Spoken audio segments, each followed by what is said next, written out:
आता सगळे आमचे आरोग्य रुग्ण मित्र अंधेरीला पहिली भेट झाली आमची सर्वांची। आता आम्ही सगळं डहाणूला चाललेलो आहोत। डहाणूला आरोग्य रुग्ण मित्रांची एका आदिवासी गावामध्ये भेट आहे। आता बाकीचा आमचा ग्रुप जो आहे, आमचा बाकीचा ग्रुप पण आम्हाला तिकडे भेटेल।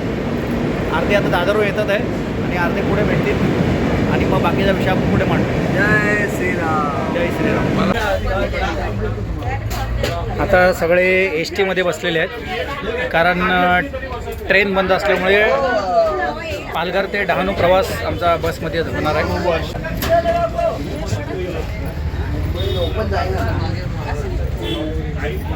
हे पालघरला हॉटेलमध्ये थांबलो आहे, कारण पालघरच्या पुढे ट्रेन नाही जात आहे, म्हणून आता आम्हाला इथून टॅक्सीने जावं लागणार आहे। या श्रद्धा मॅडमनी आम्हाला भलत्या ट्रेनमध्ये बसवलं आणि आम्हाला डहाणूच्या ट्रेनमध्ये बसवलं, पण आम्हाला उतरवलं पालघरला।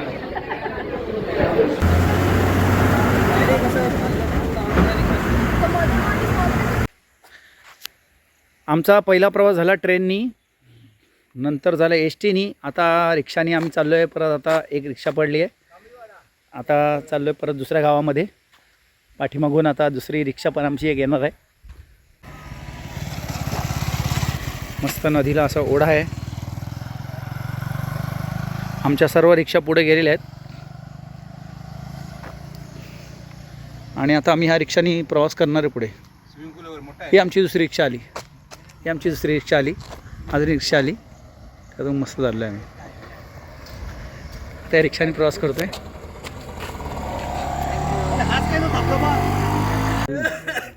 सगळे आता इकडे आलेले आहेत।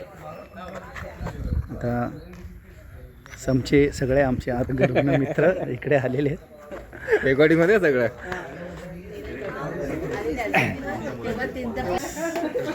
चला आता आम्ही जरा फिरून येतो। हे दोन आमचे छोटे विनोद सरांची बाईट घ्या। आता आम्ही दोघं मस्तपैकी, गौतम आणि मी मस्तपैकी फिरतोय। आम्ही आलो आहे, सर्व आमचे आरोग्य रुग्ण मित्रांची टीम आहे। हा माझ्यासोबत माझा मित्र आहे गौतम।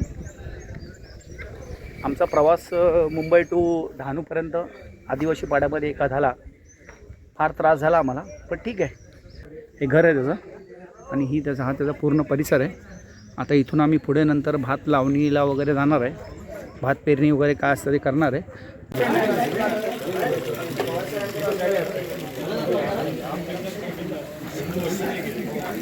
जंगलाच्या भागात आहोत, इकडे सरपटणारे प्राणी वगैरे सहज तुम्हाला दिसतील, भेटतील अचानक। त्यामुळे आरडाओरडा करू नका, गोंधळून जाऊ नका, घाबरू नका, आहात रिलॅक्स राहा, शांत राहा।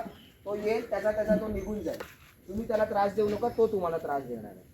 कारण का आपल्या इकडे आपण अजून कोएक्झिस्ट झालेलो नाही आहे प्राण्यांबरोबर, पण आदिवासी आणि जंगली प्राणी हे पहिल्यापासून कोएक्झिस्टेड आहे। अगदी घरातल्या फॅमिलीसारखे ते राहतात।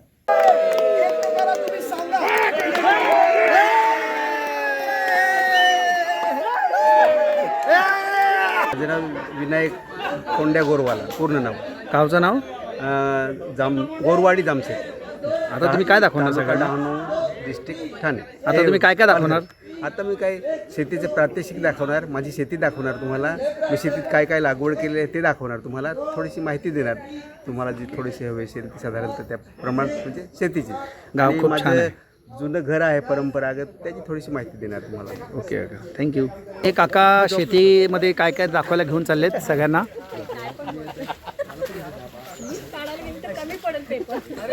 आता सगळे शेतीमध्ये भात कशी पेरले जातात सगळे चाललेले आहेत आरोग्य रुग्ण मित्र।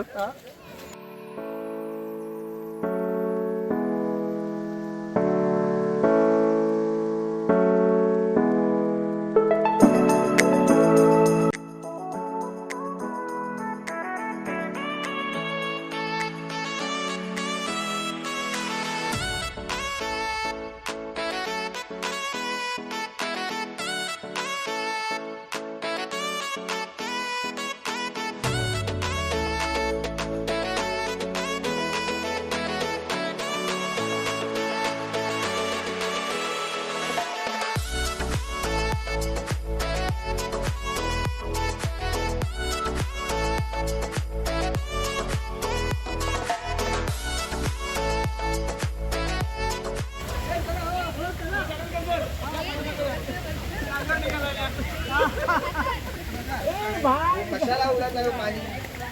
अरे नो प्रॉब्लेम.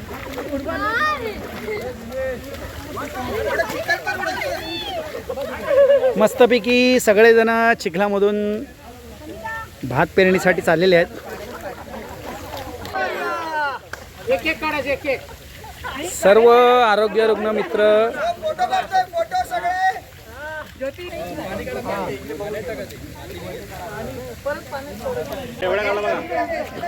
हे बघा ह्या ताई आहेत. या ताई भात कसा लावायचा हे शिकवत आहेत. हो निरंजन भाऊ हात करा. ओ ताई एक मिनिट थांबा थांबा थांबा. इकडे सगळ्यांनी इकडे बघा. या हो ताई असं दाखवा सगळ्यांना. हे बघू शकता असा भात लावायचा आहे. भात पेरणी करायची आहे.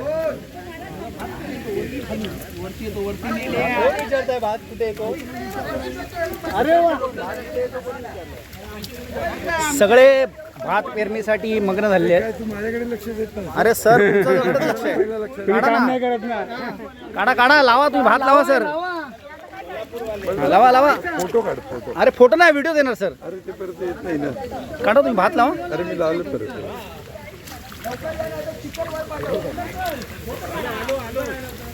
हे आता भात पेरणी करता येते. दादा तुम्हाला कसं वाटतंय पेरणी करताना? एक निसर्गाच्या सानिध्यामध्ये आरोग्यदायी जीवन जगायचं असेल तर आपण शेतीकडे वळलं पाहिजे. आणि वयाच्या 50 नंतर तर आपलं आरोग्य पूर्णपणे हे निसर्गाच्या सानिध्यामध्ये घालवल्यानंतर उत्तमरित्या राहू शकतं.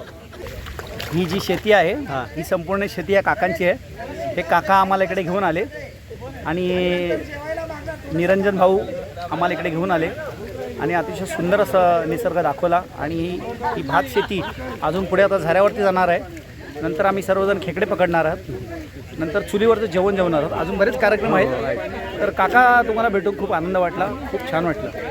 असंच तुमचं शेतकरी लोकांचं प्रेम आमच्यावरती असंच राहू द्या. आम्हाला खूप छान वाटेल सर.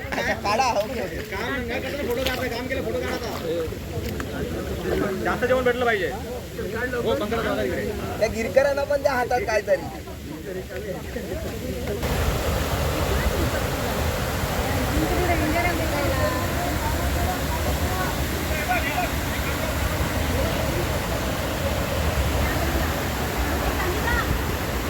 सुंदर असं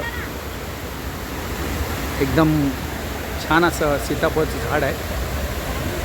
अतिशय सुंदर असे सीताफळ इथे आलेले आहेत.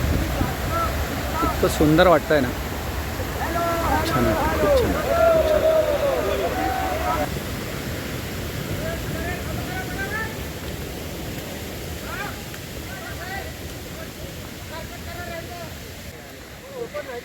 हे सर्व भात पेरणी करतायत.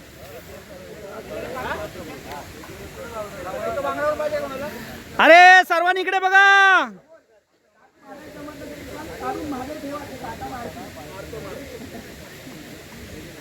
हा एका नदीचा ओढा आहे.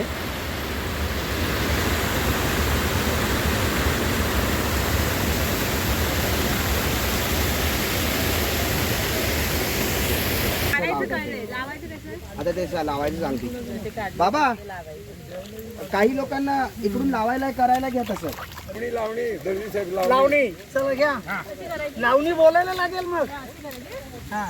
लावणी बोलायला. पहिली यांनी उचकणी केली मग आता लावणी. हा उचकणी. हा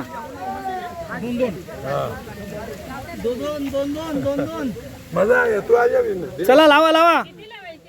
उचकणी उचकणी. आता पेरणी करतायत. लावणी लावणी आता लावणी करतायत. लावणी काय आता बघा बॉर्डर लावतायत. आता ही बॉर्डरच्या आतमध्ये. हा व्यवस्थित करा. तरच पगार मिळेल. शेतकरी आपल्याला दुकानातून भाज्या खूप स्वस्त भेटतात. पण इथे शेती करताना काय त्रास होतोय ते आज इथे सर्वांना कळतंय. मी सर्व नागरिकांना विनंती करेल की जेव्हा आपण एखाद्या शेतकऱ्याकडून भाज्या घेतो त्याच्याकडून कृपया पैसे कमी करू नका. आणि सगळी शेती करणारी माणसं आज शहरातून आलेली आहेत. सर्व हे जे दिसत आहेत आज हे सर्व शहरातून मुंबईतून आलेले आहेत आणि इथे शेतीचा आनंद घेत आहेत. कुणाकडून शेतीसाठी काय चूक झाली असेल तर शेतकऱ्यांनी माफ करावं, कारण कुठल्याही शेतकऱ्याची भावना दुखवणे आमचा हेतू नाही. हे आज शिकतायत, उद्या भविष्यामध्ये ह्याच्यातला कोणतरी शेतकरी होऊ शकतो.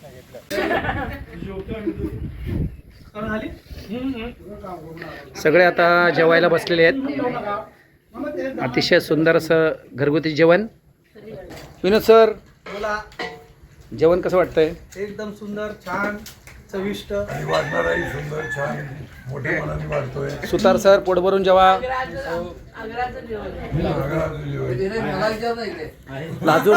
लाजू नका, मागू नका, पोटभर जेवा. ए छोटी काय हवं? चपाती. गौतम भाऊ,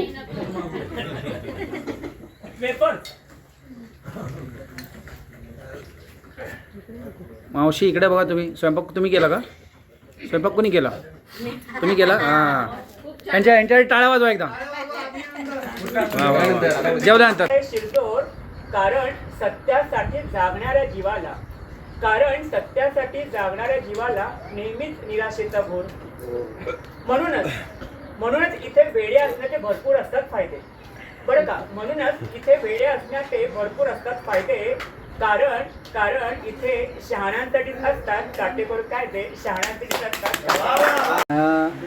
ह्याला डमरूचा आकार दिलाय. डमरूचं हे आलंय. नंतर हे आम्ही भात शेतीला आम्ही भरपूर महत्त्व दिलंय. तर ही शिडी चढण्यासाठी भाताची देवत्याला, चंद्र देवताला आम्ही मानतो.